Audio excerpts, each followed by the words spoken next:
নমস্কার বন্ধুরা, দেখো আজকের মেনু নিয়ে চলে এসেছি। আজকের মেনুতে এটা কি মাছ রান্না করব তোমরা কমেন্ট করে বলো তো এটার নাম কি। এখন আমি লবণ হলুদ দিয়ে মাছটাকে ভালো করে ভেজে নিচ্ছি। দেখো মাছ ভাজা হয়ে গেছে তুলে রেখে, এবার আমি এটা রান্না করছি ঝিঙে আর আলু দিয়ে মাছের পাতলা ঝোল করছি। ঝিঙে আর আলুটা একটু কষিয়ে নিলাম হলুদ লবণ দিয়ে। তারপরে এবার কষানো একটু ভাজা ভাজা হয়ে গেলে তারপরে আমি জল দিয়ে দেবো।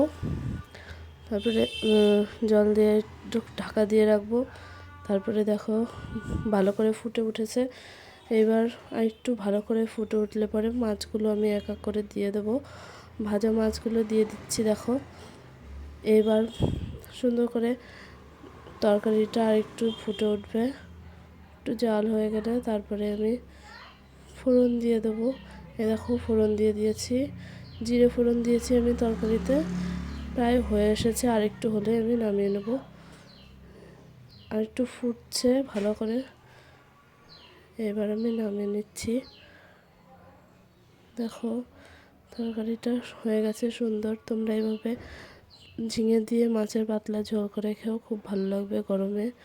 দেখো হয়ে গেছে, নামিয়ে নিলাম। কেমন হয়েছে রান্নাটা কমেন্ট করে অবশ্যই জানাবে। খেতে কিন্তু দুর্দান্ত হয়।